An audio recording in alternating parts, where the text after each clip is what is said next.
O cuspe não chegou a me atingir fisicamente, mas o veneno das palavras ficou grudado na minha pele como uma queimadura invisível. Ela estava ali, de pé na minha sala, com o dedo apontado para o meu peito, o rosto vermelho de raiva, e meu filho de 4 anos agarrado à minha perna, chorando. Lucas chorava tanto que soluçava, e eu sentia cada lágrima dele como uma facada. Mas não foram as lágrimas do meu filho que me marcaram naquele momento. Foi a frase que minha sogra cuspiu na minha cara, com um prazer quase palpável na voz. "Você não passa de um erro", ela disse, e cada palavra saía devagar, mastigada, como se quisesse que eu saboreasse cada sílaba. "Ele sempre vai escolher a mãe, sempre escolheu, sempre vai escolher." O silêncio que se seguiu foi tão pesado que parecia sugar o ar da sala. Meu filho chorava, minha sogra me encarava com aquele sorriso torto de quem acabou de ganhar uma batalha, e eu fiquei ali, parada, muda, com a mão na cabeça do Lucas, acariciando o cabelo dele num gesto automático,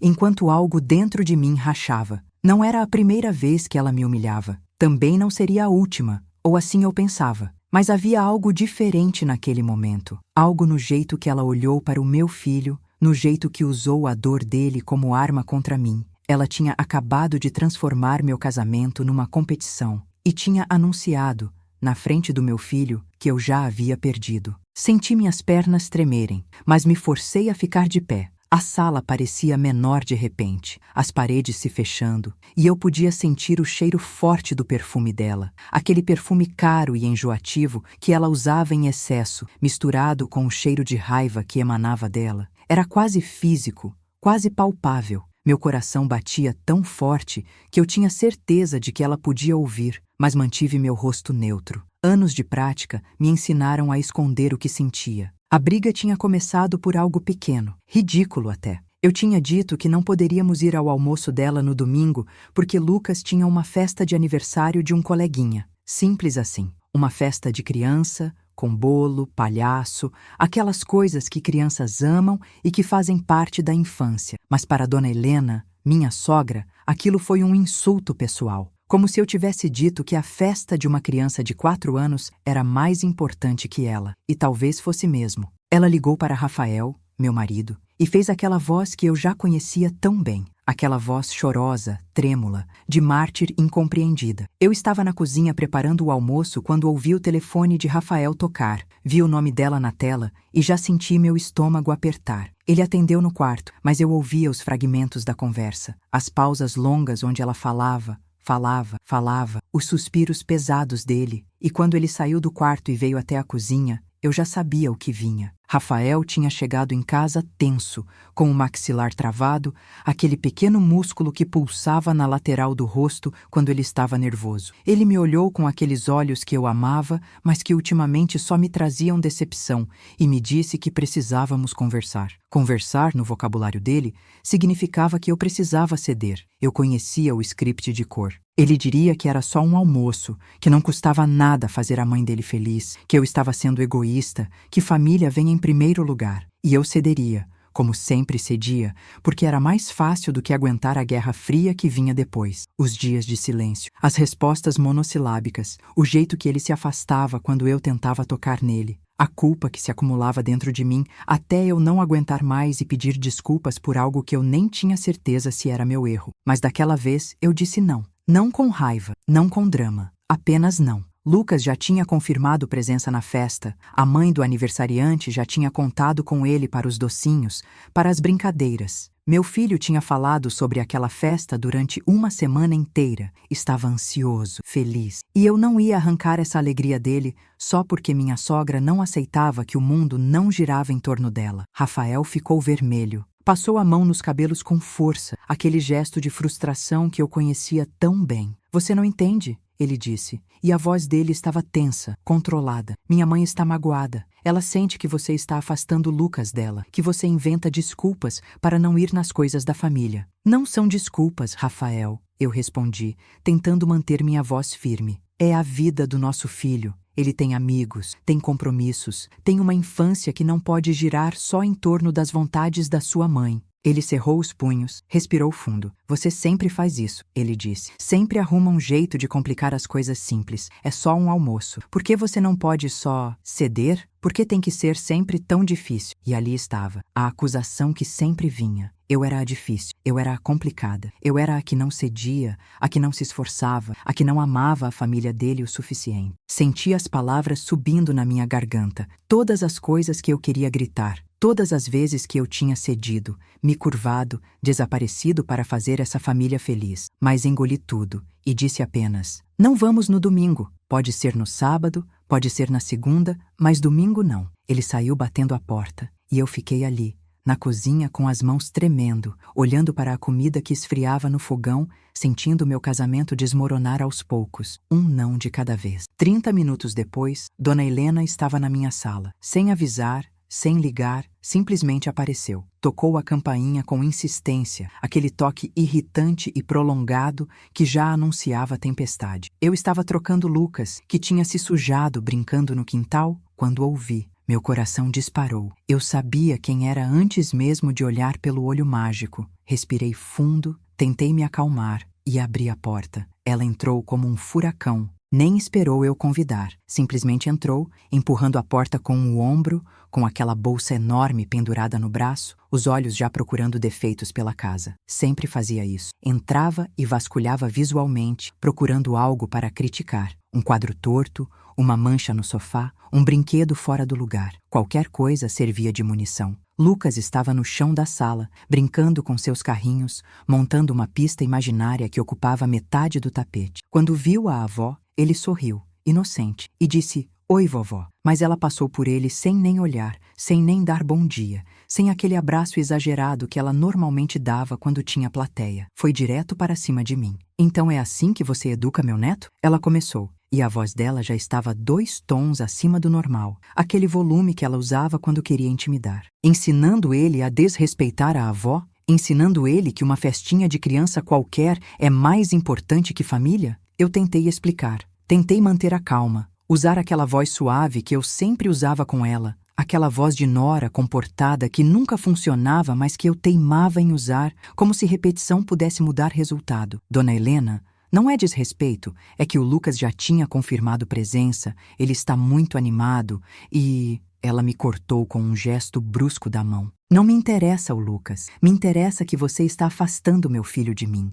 Você sempre fez isso. Desde que entrou nessa família, você só faz afastar. Veneno puro é o que você é, veneno. Esse casamento foi um erro desde o começo. Foi aí que Lucas começou a chorar. Ele era pequeno, mas não era burro. Ele sentia a tensão, ouvia o tom de voz, via a avó apontando o dedo para a mãe dele, via o rosto vermelho dela, os olhos brilhando de raiva. Ele largou os carrinhos que rolaram pela sala e correu para mim, abraçando minha perna com força, escondendo o rosto na minha calça, e eu podia sentir as lágrimas dele molhando o tecido. Coloquei a mão na cabeça dele automaticamente, acariciando, tentando acalmá-lo, tentando ser o porto seguro dele mesmo quando eu mesma estava afundando. Mas Dona Helena não parou. Ela olhou para Lucas, para meu filho chorando, para aquela criança inocente presa no meio de uma guerra que ela não entendia, e usou aquilo. Usou a dor dele como combustível, como arma, como prova. Olha o que você está fazendo com ele,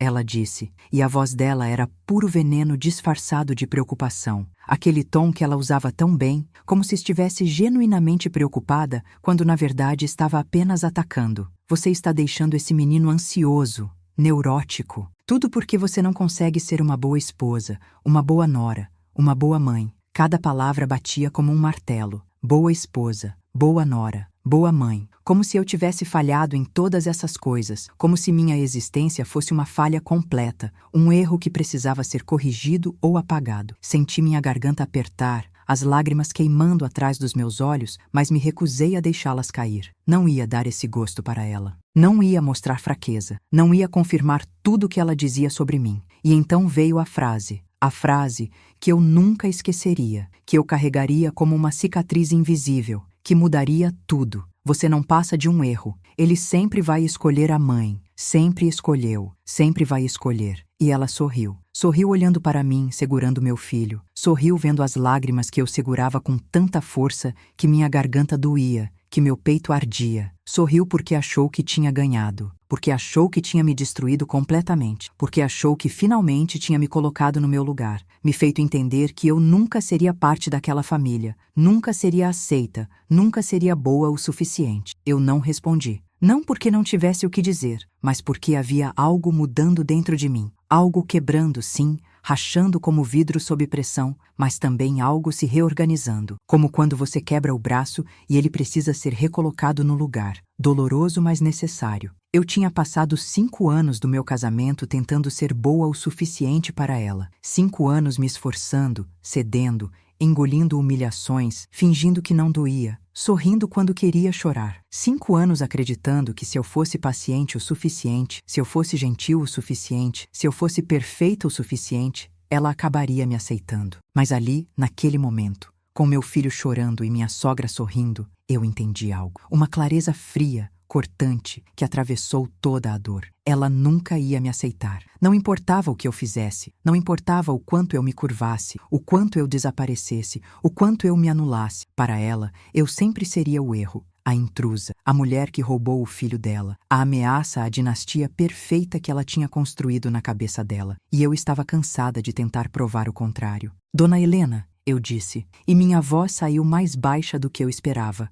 Mas firme, firme de um jeito que eu não me reconheci, como se outra pessoa estivesse falando através de mim. Acho melhor a senhora ir embora. Ela piscou, surpresa, realmente surpresa, como se não esperasse que eu tivesse voz, quanto mais que eu pedisse para ela sair da minha casa. Ela abriu a boca, fechou, processando. Por um segundo, apenas um segundo, vi incerteza nos olhos dela. Mas então o sorriso voltou, mais cruel ainda. Mais afiado. Você está me expulsando da casa do meu filho? Ela disse, e ergueu uma sobrancelha, teatral, aquele gesto dramático que ela fazia tão bem. Espera só até o Rafael chegar. Você vai ver quem ele escolhe. Você vai ver que eu tenho razão. Eu respirei fundo. Lucas ainda chorava na minha perna, pequenos soluços entrecortados, e eu continuava acariciando a cabeça dele, mecânica, protetora, enquanto olhava nos olhos da minha sogra. E então eu disse algo que eu mesma não esperava, algo que saiu do fundo daquela nova clareza que estava se formando. Veremos. Apenas isso. Veremos. 2 palavras, mas carregadas de algo novo, algo que eu ainda não conseguia nomear completamente. Não era raiva, não era medo, não era submissão. Era uma espécie de clareza fria, como quando você finalmente consegue enxergar no escuro depois de tanto tempo tateando a cega. Como quando você para de lutar contra a correnteza e simplesmente deixa ela te levar para onde você precisa estar. Dona Helena bufou. Pegou a bolsa com um movimento dramático, fazendo questão de que as alças batessem contra o braço, e saiu. Não bateu a porta, mas fez questão de deixar ela aberta, como se eu não merecesse nem o trabalho de fechar, como se minha casa fosse tão irrelevante que nem valia o gesto. Eu a fechei devagar. Ouvi o trinco encaixar com um clique suave. Tranquei com cuidado e então me abaixei ao nível do Lucas. Sequei as lágrimas dele com as pontas dos dedos, uma por uma. Beijei a testa dele, aquela testa suada e quente de tanto chorar, e disse que estava tudo bem, que a vovó estava só nervosa, que não era com ele, que ele não tinha feito nada errado, que mamãe estava aqui, que tudo ia ficar bem. Mas por dentro, eu sabia, nada estava bem, e também sabia que algo precisava mudar, que eu precisava mudar, que não podia mais continuar sendo essa versão de mim que aceitava tudo, que engolia tudo, que desaparecia para que outros brilhassem. O que eu não sabia ainda era que, dali a 1 hora, durante o jantar de família que Dona Helena tinha insistido tanto para acontecer naquela mesma noite, tudo ia mudar. E ela ia entender, finalmente, que tinha mexido com a nora errada. Mas antes de continuar, quero hacer-te uma invitação muito especial. Inscreva-se no canal e deixe seu like. Isso me ajuda a ver que você me apoia e gosta das minhas histórias. E comente aqui embaixo de qual cidade você está nos assistindo. Agora, vamos continuar. Rafael chegou em casa 1 hora depois da sogra sair. Ele tinha aquela cara que eu conhecia bem, aquela expressão de quem já vinha preparado para brigar, para me culpar, para defender a mãe dele custe o que custar. Era sempre assim. Dona Helena ligava, chorava, contava a versão dela, e Rafael chegava em casa já convencido de que eu era a vilã. Ele entrou e nem olhou para o Lucas, que ainda estava quieto no sofá, abraçado ao ursinho de pelúcia dele, os olhos ainda vermelhos e inchados de tanto chorar. Foi direto para cima de mim, Minha mãe acabou de me ligar chorando, ele começou, e eu podia sentir o cheiro de cigarro nele, forte, recente, o que significava que ele tinha parado no caminho para fumar. Rafael só fumava quando estava muito nervoso ou muito bravo e tinha prometido parar quando Lucas nasceu. Mas as promessas dele para mim sempre pareciam mais flexíveis do que as promessas para a mãe dele. Chorando, você ouviu? Disse que você foi grosseira com ela, que humilhou ela, que expulsou ela daqui. Eu estava sentada à mesa da cozinha, com uma xícara de chá frio na minha frente. Nem tinha conseguido beber. Tinha preparado o chá porque precisava fazer algo com as mãos, algo que me ancorasse à realidade, mas ele tinha esfriado enquanto eu ficava ali sentada, processando, pensando, planejando. Olhei para ele e não senti o aperto no peito que normalmente sentia quando começávamos essas discussões. Não senti vontade de me explicar, de me justificar, de me fazer pequena para caber na versão que ele queria de mim. Ela veio aqui sem avisar, gritou comigo na frente do nosso filho e me disse que eu sou um erro, eu falei. E minha voz estava cansada, não triste, apenas cansada. Cansada de repetir, cansada de explicar, cansada de não ser ouvida. Lucas chorou tanto que ficou sem voz. E mesmo assim ela continuou. Usou a dor dele, usou as lágrimas dele, só para me machucar mais. Rafael passou a mão no rosto, aquele gesto que ele fazia quando queria parecer paciente, mas era com raiva, quando queria parecer que estava ouvindo, mas já tinha decidido que eu estava errada. Ela estava nervosa, você sabe como ela é. Ela não quis dizer essas coisas. Foi calor do momento. Você podia ter relevado, podia ter entendido, podia ter... Podia ter o quê, Rafael? Eu o cortei, e foi a primeira vez em 5 anos que eu cortei uma frase dele, que eu não deixei ele terminar, que eu não esperei educadamente minha vez de falar. Podia ter deixado ela continuar gritando? Continuar humilhando? Na frente do nosso filho, enquanto ele chorava agarrado na minha perna? Ele ficou vermelho, aquele vermelho que subia do pescoço e tomava conta do rosto. Abriu a boca para responder, provavelmente para dizer que eu estava exagerando, que eu sempre exagerava, que eu era sensível demais, mas eu levantei a mão. Um gesto simples, mas firme. Não quero discutir isso agora, eu disse, e me levantei da mesa. Sua mãe marcou o jantar para hoje à noite, não marcou? Ela ligou ontem, insistiu que precisávamos ir, que era importante. Então vamos. Eu vou. Lucas vai. E vamos resolver isso lá, na frente de todo mundo, já que ela parece gostar tanto de plateia, já que ela parece fazer tudo melhor quando tem gente assistindo. Rafael me olhou como se eu tivesse crescido uma segunda cabeça, como se a mulher na frente dele fosse uma estranha. E talvez fosse. Talvez a mulher submissa que ele conhecia tivesse finalmente encontrado sua espinha dorsal. Você vai? Você quer ir jantar lá? Hoje? Depois de tudo isso? Vou, eu confirmei. E dessa vez, quando sorri,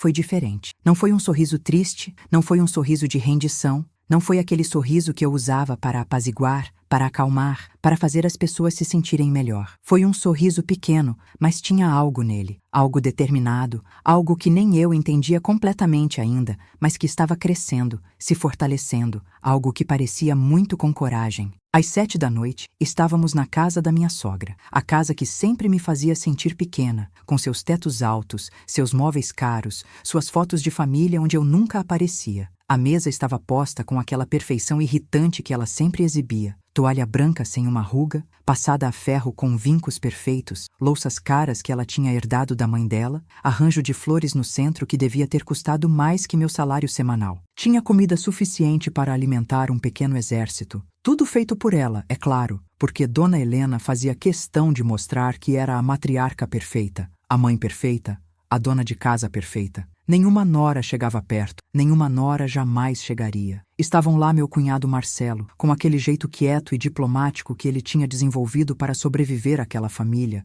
e a esposa dele, Patrícia, que me lançou um olhar rápido de solidariedade quando entrei. Meu sogro, Sr. Antônio, estava no canto, meio apagado como sempre, segurando um copo de uísque como se fosse uma boia salva-vidas. E tinha mais 2 tios de Rafael que eu mal conhecia, que apareciam nessas reuniões e passavam o tempo todo falando de negócios e política. Quando entramos, Dona Helena veio me cumprimentar. Ela tinha se arrumado, vestido novo, maquiagem perfeita, aquela máscara de anfitriã amorosa que ela usava tão bem. Me deu aquele abraço falso, apertado demais, com tapinhas nas costas que eram quase agressivos, pequenos socos disfarçados de carinho. Que bom que você veio, querida. ela disse alto, para todo mundo ouvir, aquela voz melosa que ela usava em público. Fiquei tão preocupada depois do mal-entendido de hoje cedo. Mal-entendido. Ela chamou de mal-entendido. Como se humilhar a nora, fazer o neto chorar, chamar alguém de erro, fosse um equívoco inocente,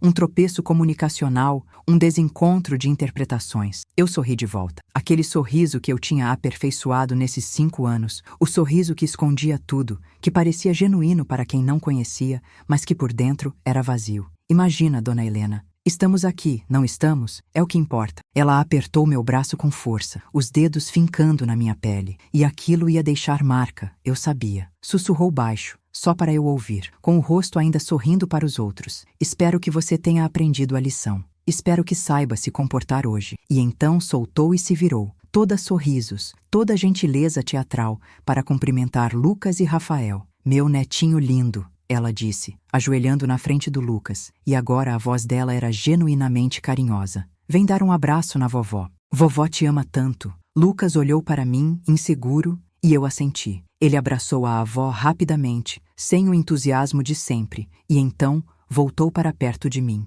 Eu fiquei ali, sentindo ainda a marca dos dedos dela no meu braço, e respirei fundo. Não era raiva que eu sentia, era algo mais frio, mais calculado, era paciência. Paciência de quem sabe que a hora certa está chegando. Paciência de quem aprendeu a esperar. Sentamos à mesa. Eu fiquei entre Rafael e Lucas, e Dona Helena, é claro, na cabeceira, como uma rainha em seu trono, presidindo sobre seus súditos. Meu sogro estava na outra ponta, meio apagado como sempre, bebendo seu uísque em silêncio, e os outros se distribuíram ao redor. A conversa começou leve, trivial, sobre trabalho, sobre o tempo, sobre as notícias, sobre nada importante. Dona Helena servia a comida com aquele sorriso de anfitriã exemplar, oferecendo mais uma colherada, perguntando se estava bom, aceitando elogios com falsa modéstia, com aquele "ah, não foi nada, qualquer pessoa faria", que ela dizia, mas claramente não acreditava. E então, no meio do jantar, ela começou. Eu vi vindo. Vi o jeito que ela limpou a boca com o guardanapo, o jeito que endireitou a postura, o jeito que olhou ao redor da mesa, certificando-se de que tinha a atenção de todos. Sabe, Patrícia, ela disse para minha cunhada, com aquele tom de quem está apenas fazendo conversinha, aquele tom leve que escondia veneno, hoje de manhã passei na casa do Rafael para ver meu netinho. Coisa de avó, né? A gente sente falta, a gente precisa ver, a gente se preocupa tanto. Patrícia sorriu educada, mas eu vi o olhar de aviso que Marcelo lançou para a mãe dele. Ele conhecia aquele tom. Todos nós conhecíamos. Era o tom que vinha antes da bomba, antes da revelação, antes da humilhação pública. Mas parece que algumas pessoas não gostam muito de visitas. Dona Helena continuou, servindo-se de mais salada com movimentos delicados, sem me olhar diretamente, mas deixando claro de quem falava. Algumas pessoas preferem afastar a criança da família, criar muros onde deveriam existir pontes. O garfo parou no ar em várias mãos. O silêncio ficou pesado, constrangedor, aquele silêncio onde todos sabem que algo ruim vai acontecer, mas ninguém sabe exatamente o que. Rafael se mexeu na cadeira ao meu lado, desconfortável. "Mãe", ele começou, mas ela levantou a mão, aquele gesto imperial que ela fazia tão bem. "Não, filho. Deixa eu falar. É importante que todos saibam. Família é importante. É a coisa mais importante. E eu acho que certas pessoas, ela finalmente olhou diretamente para mim. E havia triunfo nos olhos dela. Certas pessoas não entendem o valor disso. Não entendem o sacrifício que é ser mãe, que é amar incondicionalmente, que é sempre estar ali. Eu coloquei o garfo no prato devagar, muito devagar. Cada movimento calculado, controlado. E então olhei para ela. Não desviei o olhar, não abaixei a cabeça, não fingi que não estava acontecendo. Olhei direto nos olhos dela, e dessa vez fui eu quem sorriu. "A senhora tem razão, Dona Helena", eu disse, e minha voz estava calma, estranhamente calma, aquela calma que vem de quem finalmente decidiu. Família é muito importante. Respeito também é importante. E limites. Limites são fundamentais. Ela estreitou os olhos, sentindo que algo estava diferente, que o jogo tinha mudado, mas ainda não entendendo as novas regras. "Limites? Sim", eu continuei, pegando minha bolsa que estava no chão ao lado da cadeira, abrindo com calma, sem pressa. Por exemplo, ligar antes de aparecer na casa de alguém. Não gritar na frente de uma criança. Não usar palavras cruéis só porque não conseguiu o que queria. Essas coisas. O silêncio agora era absoluto. Até o garfo do meu sogro tinha parado no ar, o pedaço de carne espetado ficando esquecido enquanto ele olhava de mim para a esposa. Dona Helena deu uma risada, mas foi uma risada forçada, aguda, nervosa. Do que você está falando? Todo mundo aqui sabe que eu só quero o bem da minha família, que eu me sacrifico por essa família. Estou falando, eu disse, tirando meu celular da bolsa e colocando na mesa, bem no centro, onde todos podiam ver, de como a senhora chegou na minha casa hoje sem avisar, gritou comigo porque eu não cancelei o compromisso do Lucas para ir no seu almoço. E me disse, na frente do meu filho de 4 anos, que eu sou um erro. Vi a cor sumir do rosto dela. Rafael ficou tenso ao meu lado e podia sentir os olhos dele em mim.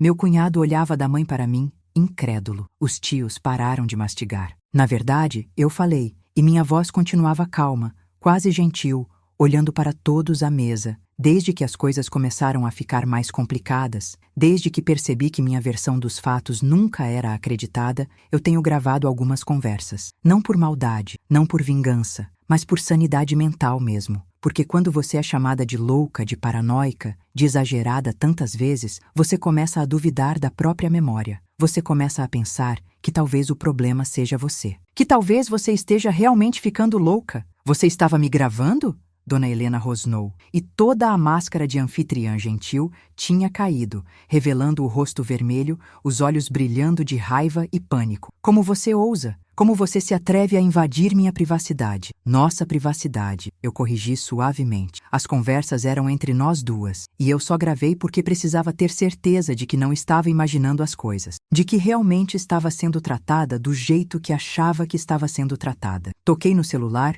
e um áudio começou a tocar. A voz da Dona Helena, clara, inconfundível, cheia de veneno, ecoou pela sala de jantar. Você não passa de um erro. Ele sempre vai escolher a mãe. Sempre escolheu. Sempre vai escolher. Silêncio absoluto. O tipo de silêncio que dói nos ouvidos, que parece sugar o ar da sala. E então a voz dela continuou no áudio. Aquela que ninguém além de mim costumava ouvir. Aquela que ela só usava quando estava sozinha comigo. Quando não tinha plateia. Quando não precisava fingir. Você está afastando o meu filho de mim. Você é veneno. Veneno puro. Esse casamento foi um erro desde o começo. E olha o que você está fazendo com esse menino, deixando ele neurótico, ansioso, problemático. Pausei o áudio, olhei ao redor da mesa. Todos estavam olhando para Dona Helena e ela estava pálida, as mãos agarrando a borda da mesa com tanta força que os nós dos dedos estavam brancos. E tem mais, eu disse, calmamente, sem agressividade, apenas expondo fatos. Tem as mensagens dela para o Rafael,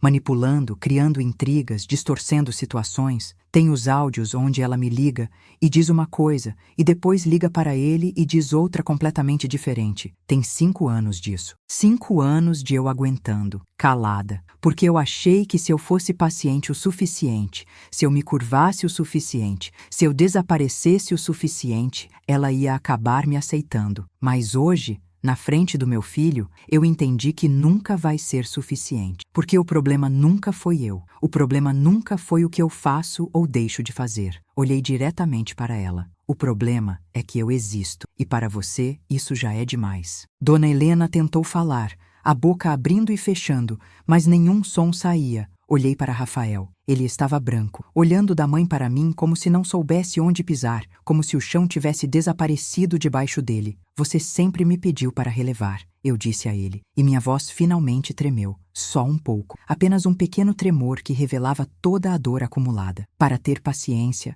para entender que ela é assim mesmo, que ela me ama do jeito dela. Mas que tipo de amor é esse, Rafael? Que tipo de amor humilha? Que tipo de amor manipula? Que tipo de amor usa nosso filho como arma? Que tipo de amor me chama de erro? Meu sogro, que nunca falava nada, que sempre ficava ali quieto como um móvel, como parte da decoração, limpou a garganta. A mão dele tremeu quando colocou o copo na mesa. Helena, ele disse, e até sua voz estava tremendo, carregada de algo que parecia anos de coisas não ditas. É verdade? Você realmente disse essas coisas? Dona Helena abriu a boca, fechou, abriu de novo. Parecia um peixe fora d'água, desesperada por ar. Eu estava nervosa, ela tentou, e a voz dela estava diferente agora, menor, sem aquela autoridade imperial. Ela me provoca, Antônio, ela sempre me provoca, ela faz de propósito para me deixar assim, para me fazer perder o controle.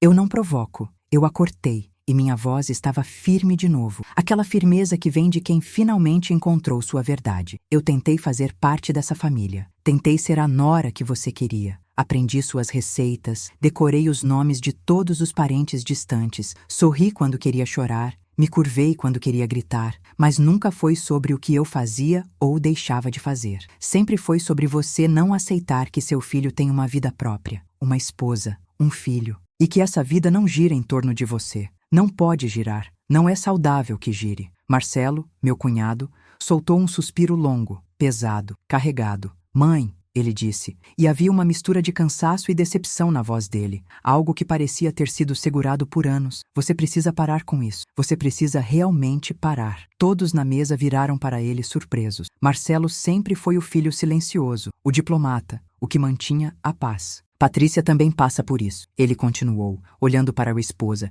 que ficou vermelha, mas assentiu. Não é tão intenso porque a gente mora mais longe, porque a gente criou mais distância física, mas acontece. As ligações manipuladoras, as cobranças sutis, as comparações, a sensação constante de que nada que a gente faz é bom o suficiente. A gente aprendeu a fazer mais distância porque era isso ou enlouquecer. Patrícia assentiu, meio sem graça, mas confirmou. É verdade. E eu sempre admirei como você aguentava. Ela disse para mim com os olhos marejados. Eu sempre pensei que você era muito mais forte que eu por aguentar morar tão perto. Dona Helena olhou para os filhos, para o marido, para todos na mesa, e pela primeira vez ela não tinha controle. Pela primeira vez, a rainha estava nua, vulnerável, exposta. Eu só quero minha família perto, ela disse, e havia lágrimas nos olhos dela agora, mas eram lágrimas de raiva, não de tristeza, lágrimas de quem está perdendo o controle e não sabe como recuperar.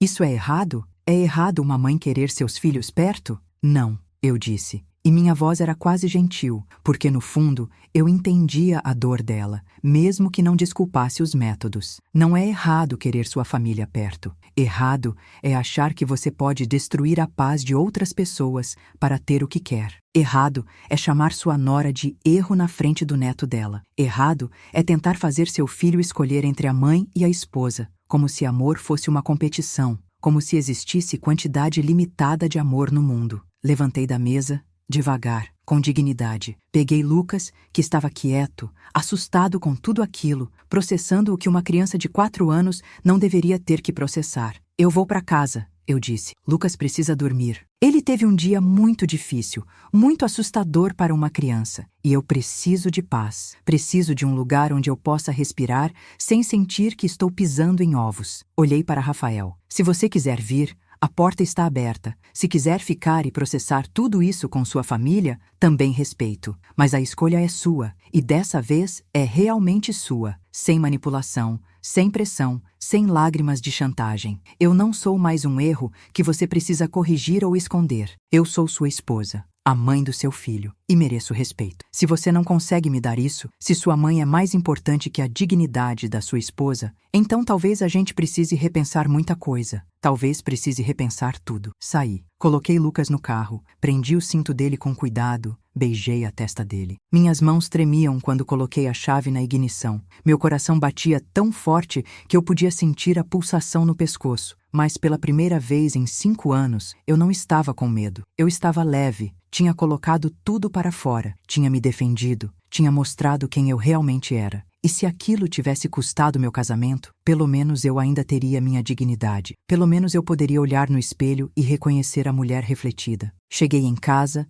dei banho no Lucas, aquele ritual reconfortante de espuma e brinquedos de borracha, coloquei ele para dormir na caminha dele. Ele estava quieto, processando tudo o que tinha acontecido, aqueles olhinhos escuros me observando com uma seriedade que não deveria existir em criança. Antes de dormir, ele me perguntou, a voz pequena e assustada, Mamãe, a vovó está brava com você? Eu fiz algo errado? Não, amor, eu disse, acariciando o cabelo dele, aqueles cachos macios que ele tinha herdado do pai. A vovó estava brava com ela mesma. E você não fez nada errado. Você nunca fez nada errado. Às vezes os adultos brigam, mas não é culpa das crianças. Nunca é. Vai ficar tudo bem. Não sei se ele entendeu, mas ele dormiu, finalmente relaxando, a respiração ficando profunda e regular. E eu fiquei ali, sentada na sala, no escuro, esperando. Não sabia se Rafael viria, não sabia se ele ficaria, não sabia de nada. Só sabia que eu tinha feito o que precisava fazer, que tinha finalmente me levantado, que tinha finalmente usado minha voz. Eram quase 11 da noite quando ouvi a chave na porta. O som me fez pular,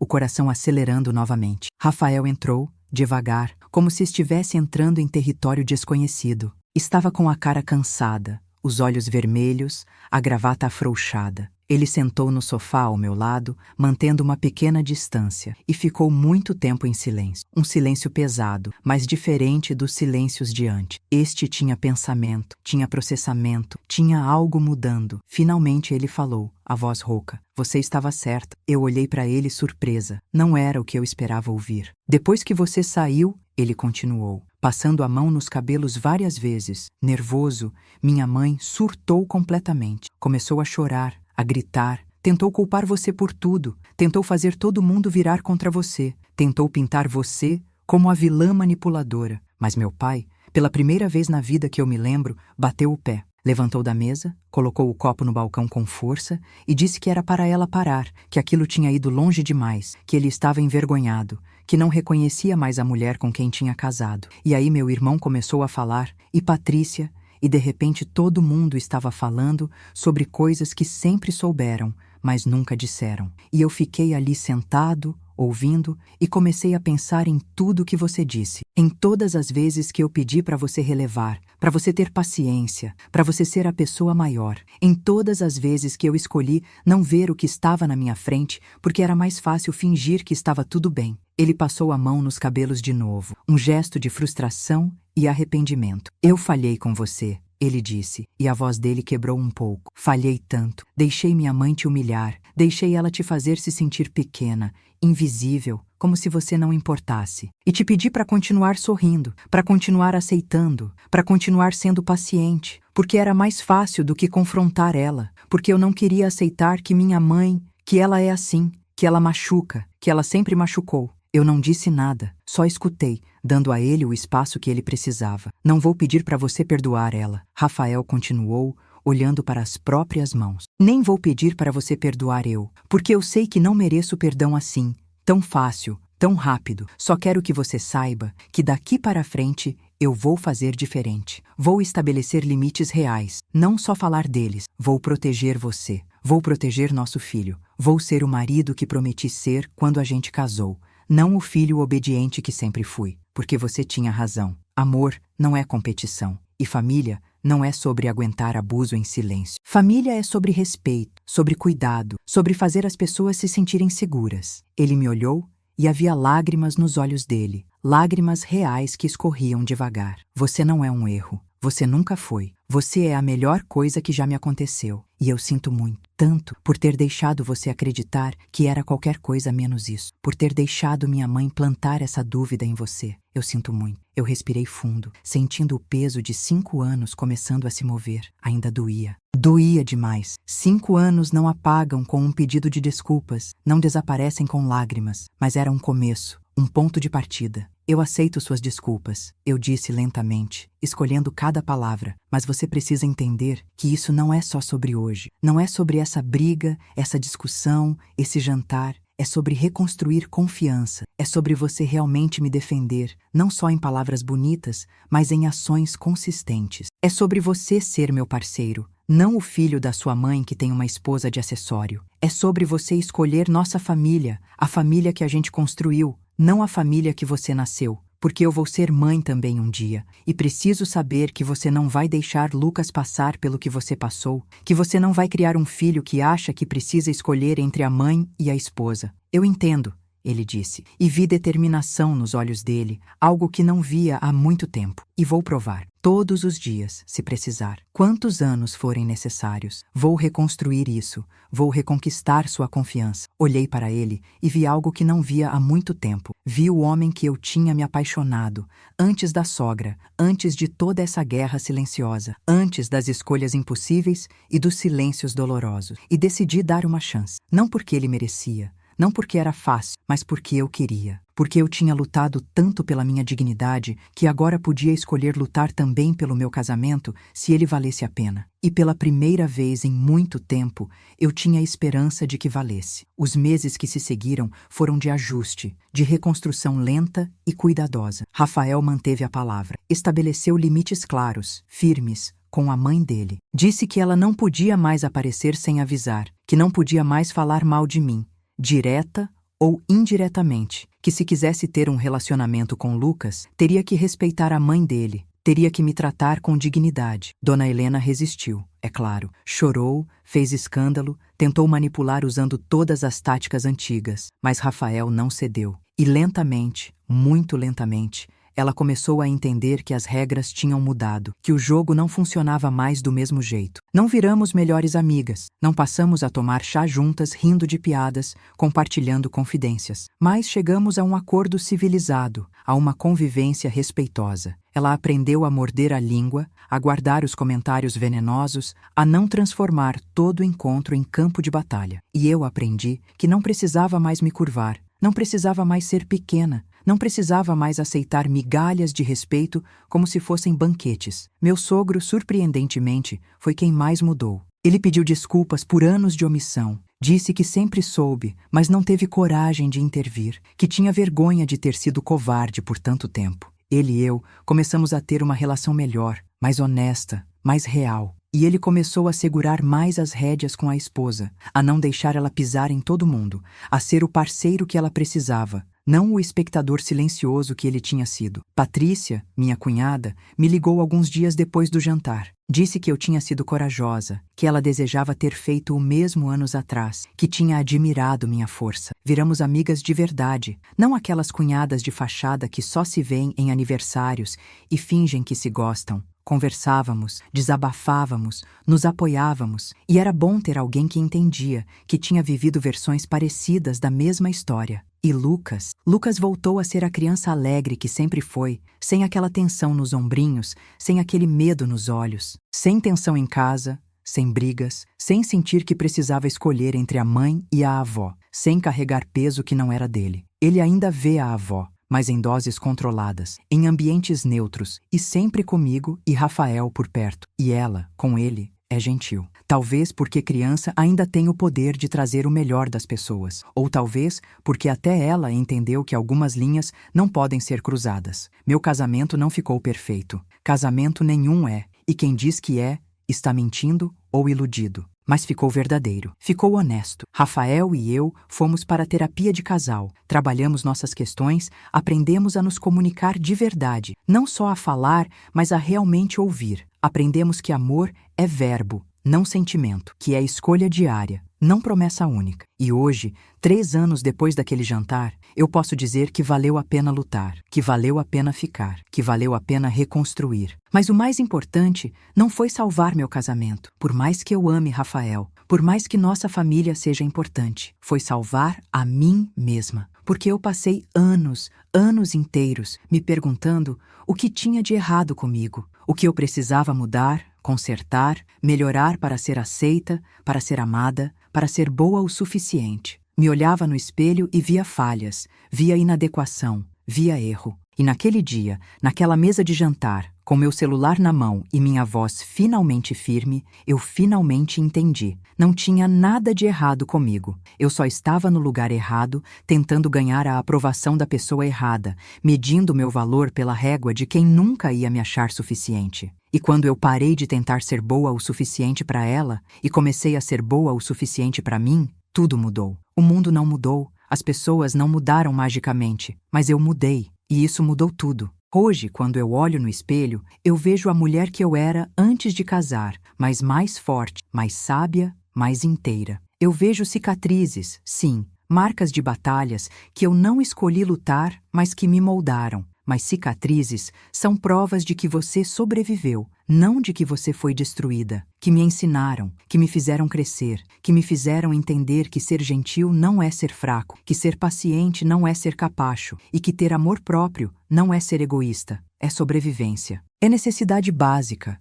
como ar, como água. Aprendi que existem pessoas que vão te testar, que vão empurrar seus limites, pisar nos seus sentimentos, te fazer duvidar de você mesma, te fazer pequena para que elas possam se sentir grandes, e que a única forma de lidar com essas pessoas é com limites claros, voz firme e a certeza absoluta, inabalável, de que você merece respeito. Não como privilégio, mas como direito básico de existir. Aprendi que família não é quem te machuca e espera que você sorria. Família não é quem te diminui e espera gratidão. Família é quem te levanta quando você cai, quem celebra suas vitórias sem inveja, quem respeita seus limites sem fazer você se sentir culpada. E se alguém, mesmo com laços de sangue, mesmo com história compartilhada, não consegue fazer isso, então você tem o direito e até a obrigação consigo mesma de se afastar, de proteger sua paz. Aprendi que amor verdadeiro nunca te pede para desaparecer, nunca te pede para ser menor,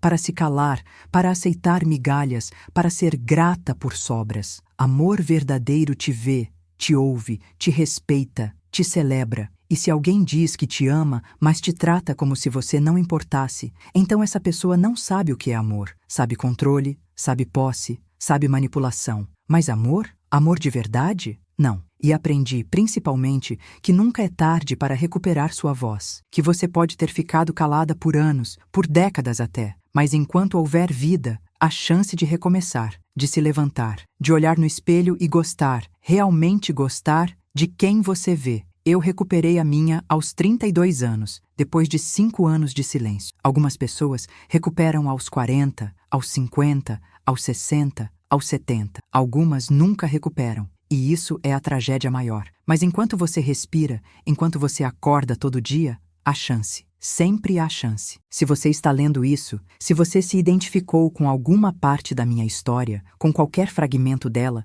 eu quero que você saiba uma coisa. Você não é louca. Você não é dramática. Você não é sensível demais, exagerada, difícil, problemática. Se você sente que algo está errado, provavelmente está. Se você sente que está sendo desrespeitada, provavelmente está. Sua intuição não está te enganando. E você não precisa aceitar isso. Você não precisa continuar sorrindo enquanto alguém te humilha. Você não precisa continuar pequena para caber no espaço que te dão. Você pode ocupar espaço. Você pode ter voz. Você pode estabelecer limites. Você pode dizer não. Você pode dizer chega. E se isso custar relacionamentos, se isso incomodar pessoas, se isso te fizer ser chamada de difícil, de complicada, de egoísta, então que seja, porque no final, a única pessoa que vai acordar todos os dias com você é você mesma. E você merece tanto, acordar em paz, acordar e gostar de quem você vê no espelho. A mesa onde minha sogra me humilhou ainda está aqui na minha sala. Eu não a joguei fora,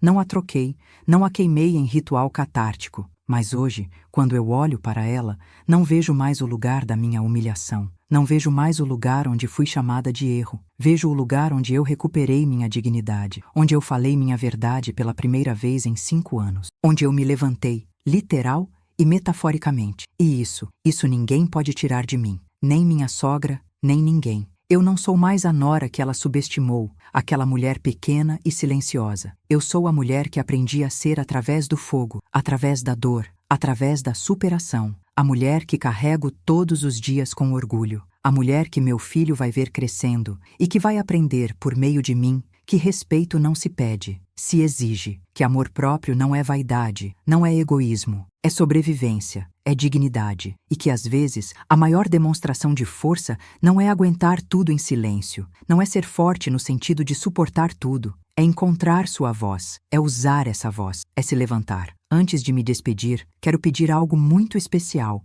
Inscreva-se no canal e deixe seu like se esta história tocou seu coração. Isso me ajuda a saber que não falo sozinha e que estas histórias chegam a quem precisa delas. Conte nos comentários de qual cidade você está assistindo este vídeo. Diga o que achou desta história e o que você teria feito no meu lugar. Adoro ler cada comentário. Cada história compartilhada aqui nos lembra que não estamos sós, que nossas vivências importam e que sempre há uma forma de recomeçar. Até a próxima. E lembre-se, você não é um erro. Você nunca foi. E qualquer pessoa que te faça sentir assim não merece espaço na sua vida. Cuide de você. Você merece. Você sempre mereceu.